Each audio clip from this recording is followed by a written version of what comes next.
Hi, everyone, and welcome back to the Orange Peel Podcast. I'm your host, Nikki, and today is going to be a little bit different. I'm bringing on one of my best friends, Sachi, to ask her all about money and Bitcoin. And I wanted to do this so that you guys who are mostly older than us, you're mostly like millennials, and I think Gen X and boomers are where a majority of my audience lies. But I wanted you guys to get a glimpse into how Gen Z is actually feeling when it comes to money and Bitcoin. And obviously, I'm a little bit biased because I am a Bitcoiner myself. So I decided let's bring on someone who isn't, someone who's totally new to this. So instead of pretending that we're experts, I'm just going to ask the real questions, challenge everything that she knows about money and about fiat and everything, and just break down Bitcoin together.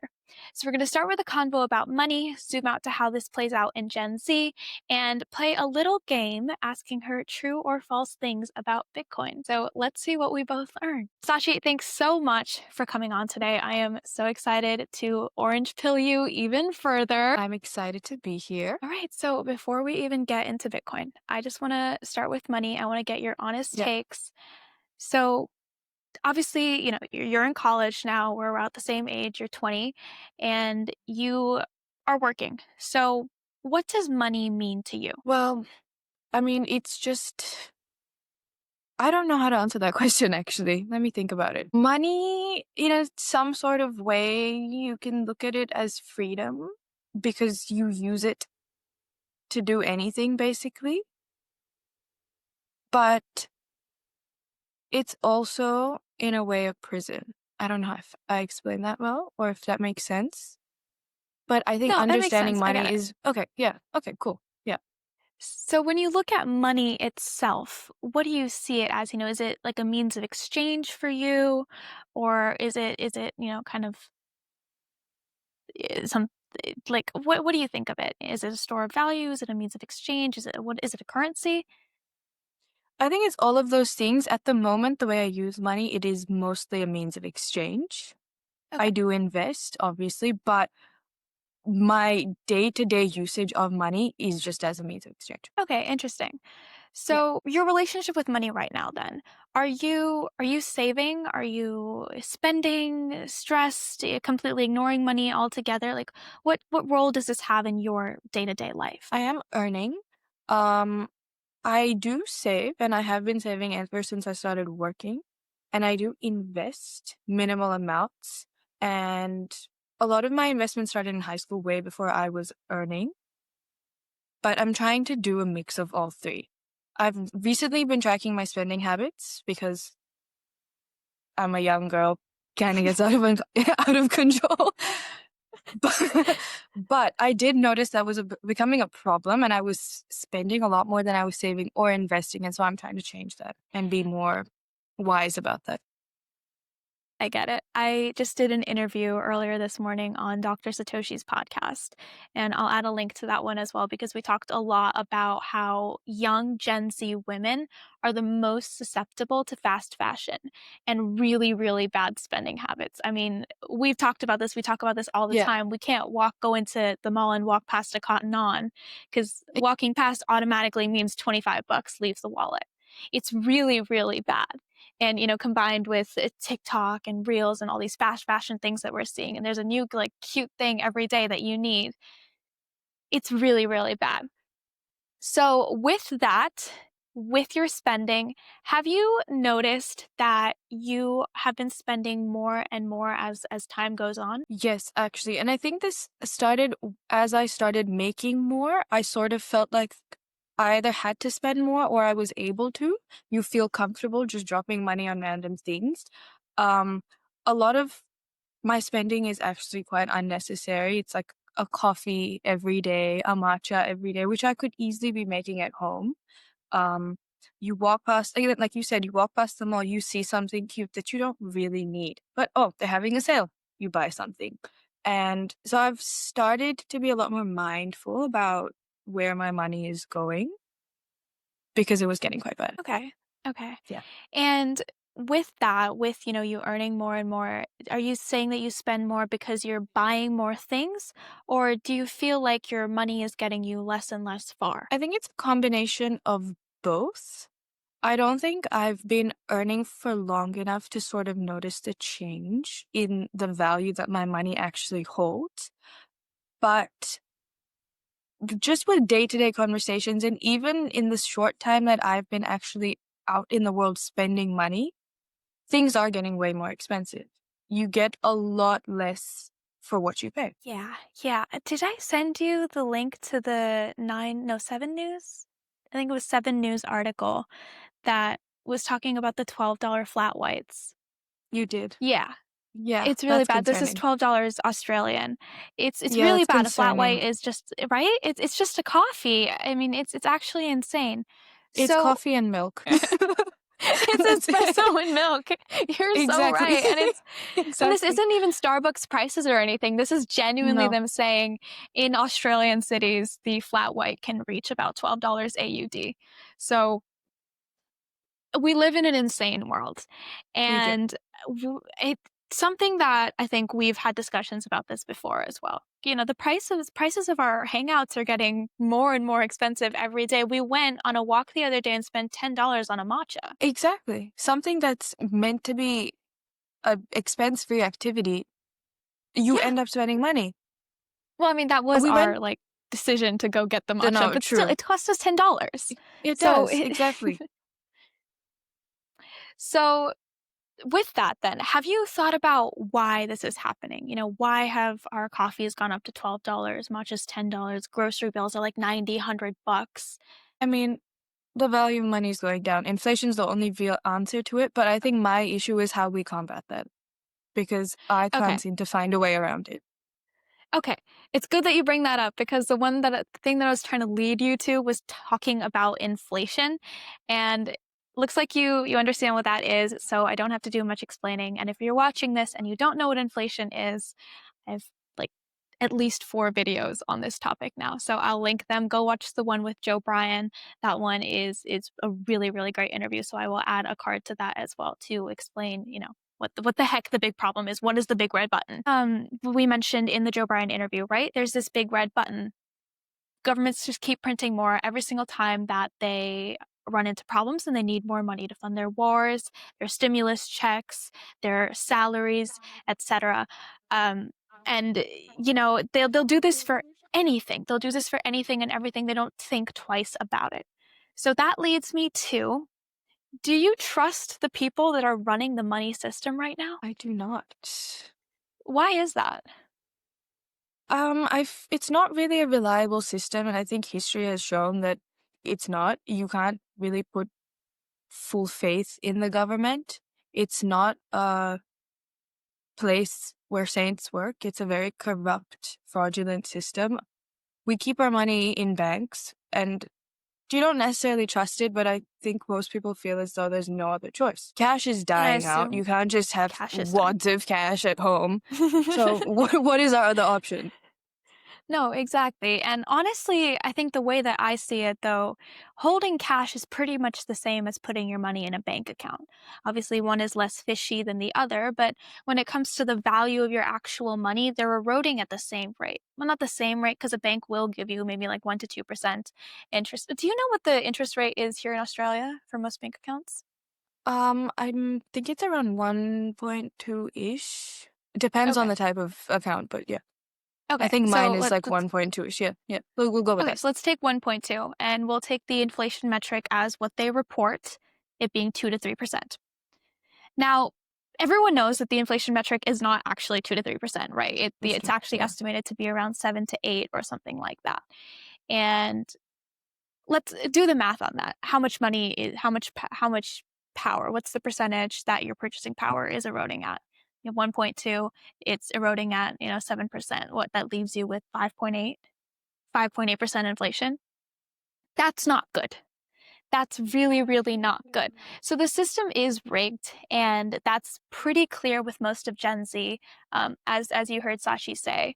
So the question when we're talking with Gen Z is not, are you feeling like super nihilistic? Are you feeling like your future is being stolen away from you? Because the answer is yes. And you asked earlier, how do we combat that? So that brings me to Bitcoin and Gen Z.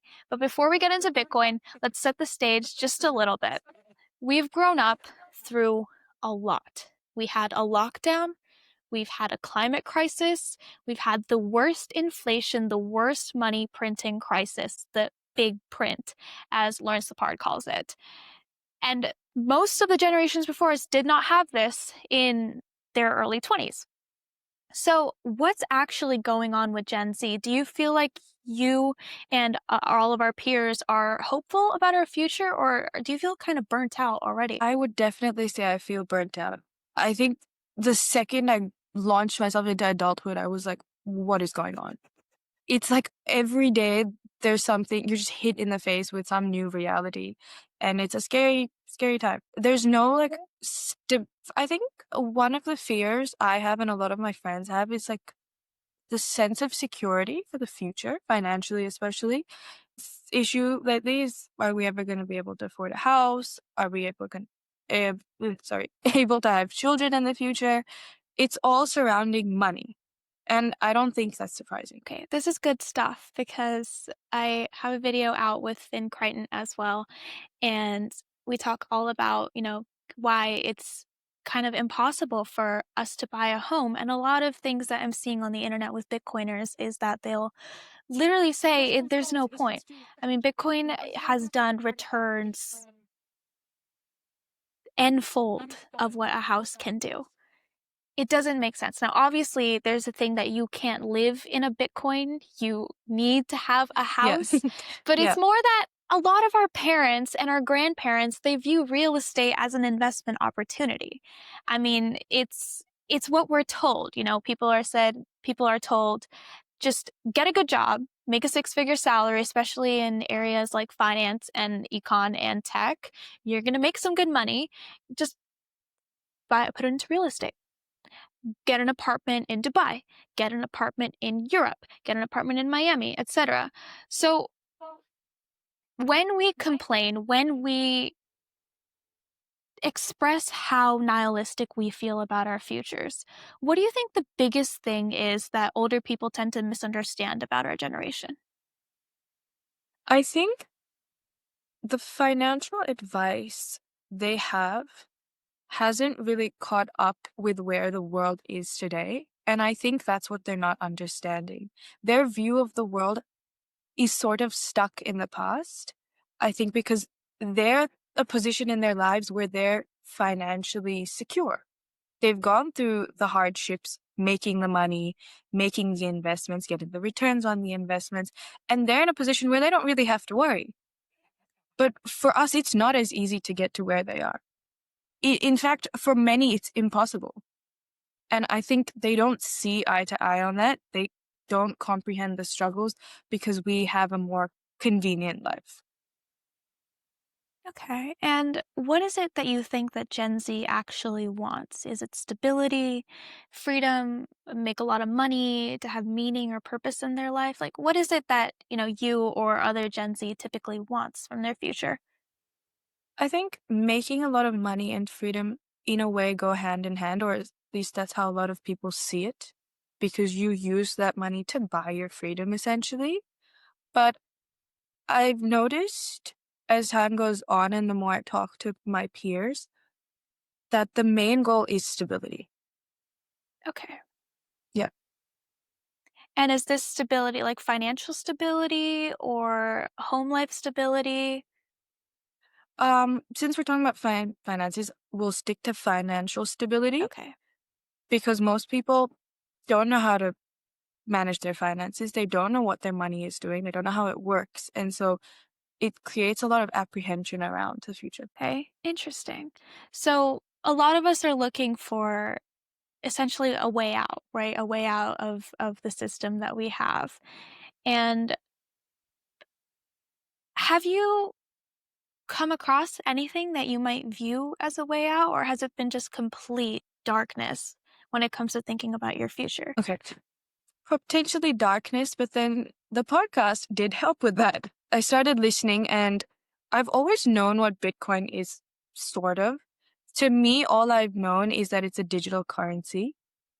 And I never really understood how it worked, what it was really, and the importance of holding Bitcoin, or even how to get a hold of it. And as I've been listening, it's making a lot more sense to me. And it seems to me that as it's a potential solution to a lot of issues that we're having. Okay. Okay. Interesting that you brought up Bitcoin because let's just get into that. What do you think Bitcoin is? Like what is your kind of initial perception of it?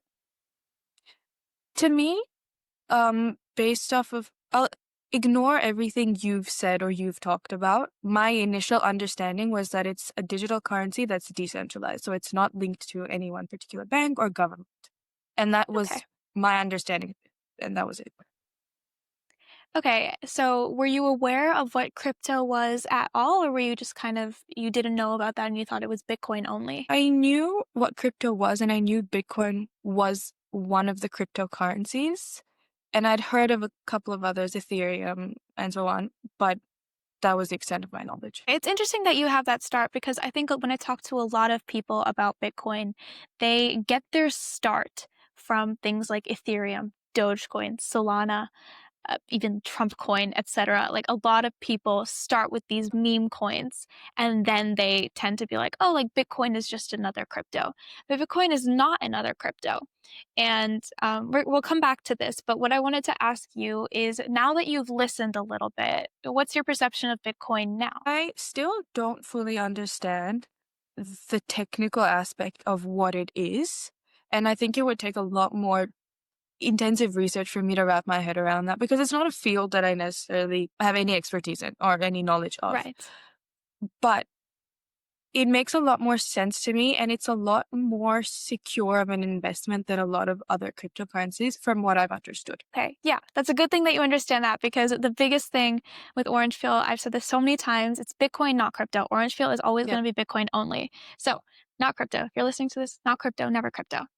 But I get it. I mean, I totally get that you say that because Bitcoin lives in the middle of two fields. It lives in the middle of computer science and economics.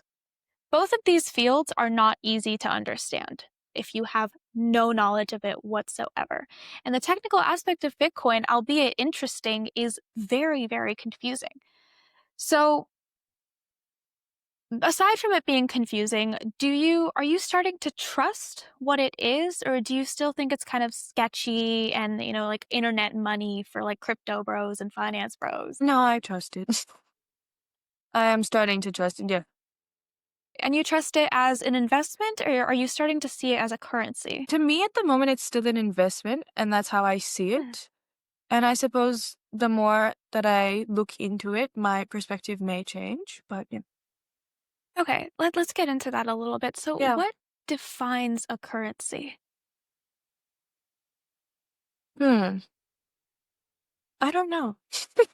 Okay, let me Yeah. rephrase then. What Yeah. so the forms of money, the widespread ones that we see today. So let's take the US dollar, the Australian dollar, Indian rupee, Great British pound, whatever it is, right? Whatever your choice of fiat money is. What makes these things dictionary currencies? What is it that sets those apart from something like Bitcoin? Huh. I don't know how to answer what makes that particularly a currency, but I suppose it's set apart in the sort of usability of it and how you Okay. exchange it, if that makes Okay. sense. Yeah. Yeah. Okay. I was also thinking something along the line of or adoption as well. Yeah. So let's talk about adoption a little bit. Yeah. Bitcoin right now is Google says it is at about 3 to 4% world adoption. Hmm. My dad thinks it's more like 1 to 2% global adoption. So I'm a little biased there. Point of that is we don't have many people using Bitcoin at all. But lately, you probably haven't heard because I haven't been sharing these quite yet. Is we're seeing a lot of businesses pop up that accept Bitcoin. There is a pub very close to where we live that is a Bitcoin accepting pub. It's awesome. There is a cafe, the Bitcoin Cafe in Isla Mujeres. They are the world's first Bitcoin cafe. You can go in, you can pay with your Bitcoin. Oh, I'm that's not sure if very it's cool. Bitcoin only, but the Yeah. point is we're seeing more and more adoption form you know, form in the rest in parts around the world. So what that brings me to ask, is it truly just being a means of exchange that takes something from being something like an investment to a currency? More global adoption with Bitcoin. If we see more people using this, would that take Bitcoin from an investment to a currency? I don't see why not. Okay. Okay. So it Yeah. sounds like the barrier that you're seeing then is just Yeah. noticing that a lot of people around us aren't using Bitcoin, aren't talking about Bitcoin yet. Yeah. Okay, cool. So on that note, have you been seeing stuff on, TikTok or Instagram, barring orange peel altogether? Have you been seeing stuff about Bitcoin or have you seen anything in the past? I have actually, as of late, I have been seeing a lot more Bitcoin and in general crypto related content. And it could be because I'm interacting with Orange Peel and I'm seeing, and the algorithm's just giving me what I'm looking at. But yeah, I have been. Okay, what has that content been like? What are some of the things that you see online? Most of what I've been seeing is different platforms for investing and buying Bitcoin, whether or not they're trustworthy or not, um, or just people advertising their platforms and just encouraging people to invest in Bitcoin. Okay. Okay, that's cool stuff. Yeah, that's Yeah, definitely cool stuff. I'm glad you're not seeing some of the stuff that's on TikTok that's like Bitcoin is a really bad form of money. It's just another Ponzi scheme because that's obviously not I true. So I'm really yeah. glad that that's not as widespread with Gen Z as I thought it was. The Now, comments, however, are full of stuff like that, I will say. well, So, don't listen to the comments. no, of course not. Don't listen to the comments. Never. Um, on that note, then, would you ever think about buying or investing in Bitcoin? Funny thing is, I actually did yesterday. Oh my gosh! Yes. Congratulations! I watched That's your video and I awesome! was like, I think it's time. Yeah, That's really great. Did you do it on strike? I did. Okay, send me your strike ID and I will zap some I will. sats to you because that is I so, will. so awesome. Congratulations Yes. and welcome to the Thank you. club, man. Thank you. This is really great. See, like, it's so great, guys, just having these conversations with, people that are in your life, if you're watching this, and they are Gen Z, just having conversations about what their money is, how are they feeling about it, what are they doing, what are their saving and investing habits can get you there. And then just relentlessly orange pill. Relentlessly send X posts, articles, videos, be like, watch this, watch this. You can ask Sachi whenever we go out to dinner, whenever we go out to drinks, you can put money on the fact that there will be something, and I'll end up saying Bitcoin fixes this. Yeah, 100%. These are the things that help with orange pilling someone who's in Gen Z in particular. But let's get a little more focused on Gen Z itself. So, our generation is definitely one of a kind. It's definitely a generation unlike what we've seen before. And the thing about our generation is we're very kind of split down the middle, I think. We are either on one side where we're very conservative, very traditional. We're like, we see men online that are like, women suck. And then, or we're on the other side where we're very empathetic, we're very progressive, we're very like Marxist. And on that side, you also see men suck. So in a generation that is so, so divided, do you think that a lot of these problems stem from the fact that we have a broken money? Yes. I think at least one of the shared thoughts that both sides have is that money, in a way, or the system built around money is broken. A lot of the problems that we see, a Yeah. lot of the, I think, issues that we disagree on tend to be, the rich should pay higher taxes. We want more wealth equality. We want universal healthcare or free healthcare. We want, college tuition should be paid. Government should pay off all student debt. Things like this. So, a lot of the issues that Gen Z is very divided on are about money. Now, we have a broken money system, and we know this because the US itself is trillions of dollars in debt. I'm not sure what it is for Australia, but I can assume that it would be around the same. So we have money as the root cause. You've heard money is the root of all problems. If we had something like Bitcoin, which is scarce, universally equal, um, completely decentralized, lacks human involvement, altogether, would that fix some of the problems in your eyes? I think it would. I think the issue with Bitcoin is that it's not talked about enough, and therefore it's not accessible. It seems inaccessible to most people because the Okay. knowledge surrounding it is limited and so jargonized that the majority of people don't understand it. And they can't, yeah. There is a lot of jargon in the crypto in the Bitcoin community, as well as in the crypto community, but we'll focus solely on Bitcoin. And obviously, Bitcoin started out as something that was very popular in subreddits and Discord servers. So it kind of got associated with that as time went on. And then we had the 2017 boom. Now we have so many people on Instagram that are like, they're talking about the best way to invest and get rich quick. And they'll be like, this is going to be the next Bitcoin. Ethereum is the next Bitcoin. Solana is the next Bitcoin. Nothing is the next Bitcoin. Bitcoin is the next Bitcoin. Bitcoin is the only Bitcoin. And what sets Bitcoin apart from all of the other meme coins, Bitcoin is completely decentralized, right? There's no CEO, no central government, nobody in between. It runs because of the blockchain. And the blockchain is made up of, millions of nodes worldwide. Worldwide. No humans. And anyone can run a node, right? Like you could sit there and run a node. I could sit there and run a node. There's no barriers to entry to run a node. Now, most of the meme coins, for example, Ethereum, have CEOs. The person who basically runs Ethereum, his name is Vitalik Buterin.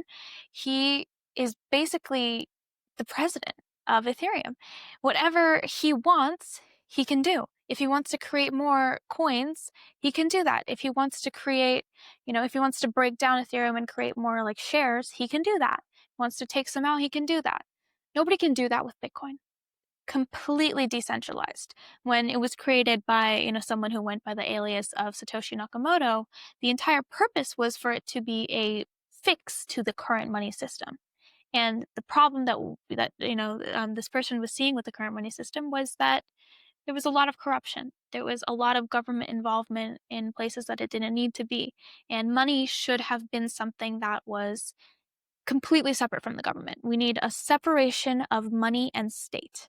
And in the eyes of Satoshi, until we had that, we would not have a fair, perfect world. So that's what sets Bitcoin apart.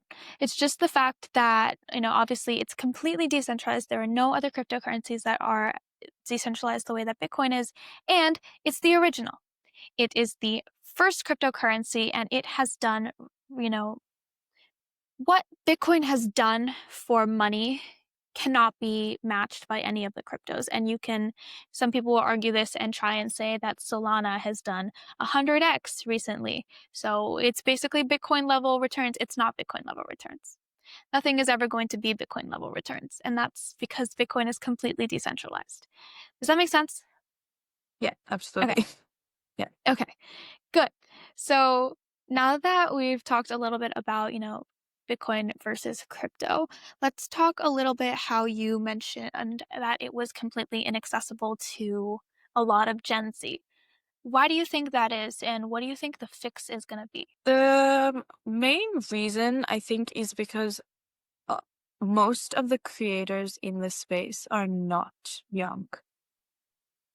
A lot of the people talking about Bitcoin are much older. And because of that, I think a lot of Gen Z sees Bitcoin as, oh, I've missed out. I missed out on the big boom. That's it. There's no point. And Mhm.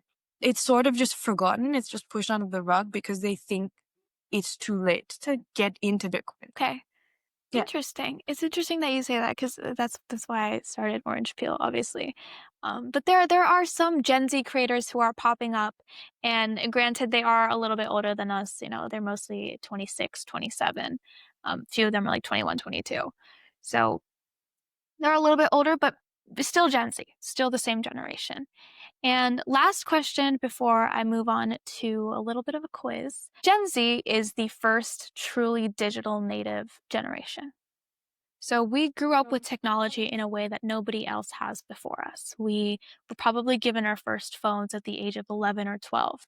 And I don't know about you, but I have been on Instagram since Lord knows when, probably like 12 years old. So it's been a while. We, during COVID, were so consumed by TikTok that it became, 4, 5, 6 hour screen times for a lot of us. Because we're so comfortable on technology, shouldn't we be comfortable with having digital money as well? I would think so. I would think that's the direction we're heading in. We trust everything else on the internet, even things we shouldn't trust. So I don't see why there's so much stigma around digital money. Yeah, yeah. And this is always something that I like to bring up because it doesn't make sense to me either, especially because the current system that we use, debiting, crediting, Yeah. we're never really touching that money. It's not No, physical we're money not. that we get in our hands Yeah. and, go put into the bank. It's a check goes Yeah. into the debit account and then you just tap your phone and that money Exactly. leaves your account. But that money doesn't actually exist. It's not You never physical. see the money. That's exactly. Yeah, exactly. So it's interesting to me that even living in a day and age where to buy things we go use Apple Pay, we are still so averse to having a completely decentralized um, currency. But moving on to our next segment, we're going to play Bitcoin or BS. So I'm going to read you a statement and I want you to tell me if it's Bitcoin or if it's BS. And then I'll explain whether it's true or what's really going on. Okay? Yeah, So perfect. the first, we're going to start very easy. So the first statement is Bitcoin has no CEO, no company, and no office. True. Yeah, that's true. Yeah. Bitcoin runs entirely Yeah. on code. It runs entirely on the blockchain. There's no corporation, no CEO. The next statement is going to be one guy once lost about $300 million worth of Bitcoin in a landfill. Ooh, It's true. I think I've This was heard the of this. story. Yeah. This was Yeah. the story of the guy who I think his fiance accidentally threw out his Bitcoin wallet and then Yeah. he went like searching for it. I think it's like 2017 or something like that. Yeah. But next statement is going to be the US government owns Bitcoin. True. That was a complete Did you guess. say true? Yeah.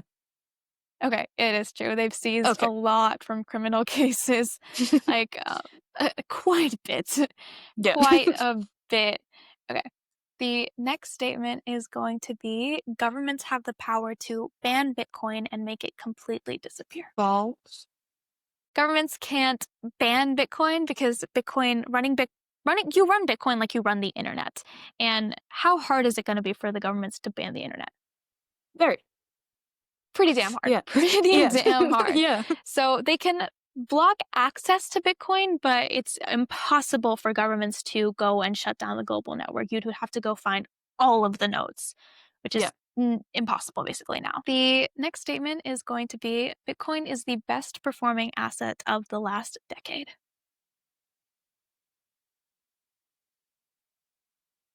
True. True. Damn, Okay. you're getting good at this. Yeah. Okay. Um, easily, no contest needed. I mean, Bitcoin has done Yeah. numbers, and the date today is October 1st. So if you're watching this, happy October. And if this goes out, later in the year, then I hope October was really good. Last statement is going to be Bitcoin uses more energy than YouTube. I'm going to go with false for that one.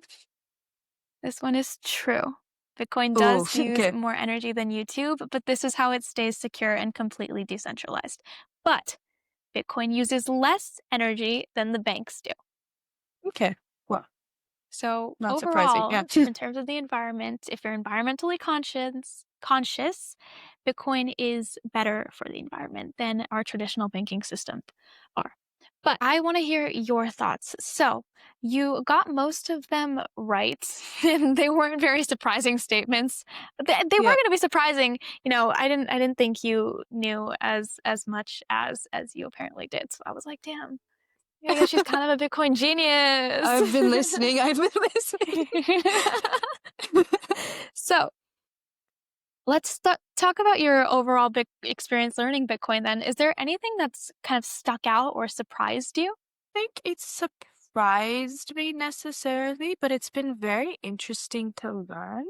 I think one thing that's still a little bit confusing is the whole blockchain aspect of it. I can't really wrap my head around it completely, but hopefully one day. But it's been very interesting to learn and get into. I've been enjoying it. Okay. Yeah. Cool. That's really cool. And I get it. I get how the blockchain can definitely be confusing. And if you are interested, I will send you a video that I watched called How Does Bitcoin Actually Work by Three Blue, One Brown. And I will add a little card to that as well because that is an amazing video for explaining the technical aspects of Bitcoin and explaining the whole protocol altogether. Really cool hashing function, really cool encryption is going on. But is there anything besides the blockchain that still feels a bit kind of that you're unsure about, or it's still like it's too much for you to trust as a money? Think so, not anymore. I think you have successfully orange pilled me. It's Okay. it's still not something that I'm fully like well versed on, but Mhm. hopefully with time I will understand it as well as you do. Yeah. Awesome. Well, that's awesome. And one more thing. So you just bought your very first sats. Amazing, amazing job. And I'm gonna assume you're using Strike if you followed the tutorial. Yes. Yes. Are we aware of self-custody and self-sovereignty? Okay, Yes. so we know how important it is to not have Bitcoin on the exchanges and how to do it in a wallet. Yes. Okay, that is good to know. Yeah. So you are an economics student. Yes. You're an economics student, and you watched the video with Joe Bryan, I'm assuming, yes. I haven't gone through the entire thing, but Okay, but I'm you've about seen the halfway through. part where he's okay. So you've seen the part where he's talked about Keynesian economics and Austrian Yes. economics. So you're aware of the economics that we learn in university and how it's complete dog water. Okay. Put this into perspective because I'm not a full-time econ student, so I'm unable to do this, but what are some of the things that they're teaching you in your econ classes? I think we just went over Keynesian economics, and a lot of what we learn is very outdated. And Okay. it's Have very, they yeah. have you guys talked about inflation? We have touched on inflation. It's been a topic of conversation in every economics class that I've had, Mhm. but not as in depth or not as current as I would like it or as my understanding of it is. A lot of our conversations or the content and examples that they use are from years ago or not very relevant, not very in depth as you'd expect. Okay, interesting. Have they been teaching you that inflation is good? Because I remember one of the lectures for micro last semester. Um, Prof came in and we were talking about inflation and he was like, inflation is a good thing. It I keeps remember. the cash Yeah. flow going. It Yeah. keeps the economy moving. Yeah. Yeah. I remember Yeah. that. So so that It's is the key thing for Keynesian economics, right? That is the core idea that inflation is a good thing. And Austrian economics is like, are you insane? That like, why would this be good? yeah. So Bitcoin very much aligns with that school of thought, and you are an econ major. And I just wanted to put this into perspective for the audience. This is the kind of stuff that we're learning at our colleges. We're Yeah. literally paying thousands of dollars, unfathomable amounts of money to learn things that don't even align with how the world should work. So I definitely urge you to go finish the video with Joe Bryan because it's definitely, right up your alley. And it's going to be really, really helpful and probably hopefully put this into perspective a lot more with what you're learning in uni versus, how the world actually should be working. Because have you gotten to the part where we talk about how deflation is the natural state of the world yet? Okay. And you're aware of what deflation is. Okay. I So, think that's where I and it may, stopped in the video. Yeah. okay. So Yeah. deflation, it makes sense, right? And we see some things in life being deflationary. Things like TVs are getting cheaper, phones are essentially getting cheaper, computers, all of this stuff. This is because as technology advances, simple econ, as we get more capital, the price of something should go down. So Bitcoin exists it exists as a truly deflationary asset.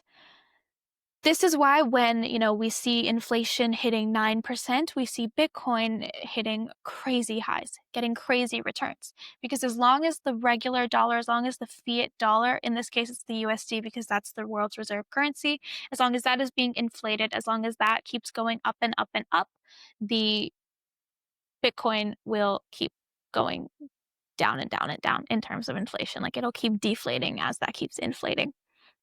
So this is really cool. And there is a book called The Price of Tomorrow, which I urge you to read, that talks all about deflation. It's really, really awesome. So yeah, I mean, I hope that this conversation, if you're listening, put into perspective a lot of what Gen Z is feeling right now when it comes to our financial futures, the possibility of owning a house, starting a family, getting a car, even going on vacation. I mean, Sachi and I talk about traveling all the time because we're studying in Australia and we really want to travel around and experience a foreign country, but it's next to impossible. I mean, a flight from one end to the other costs about the same from where we are to Bali. Exactly. It's crazy.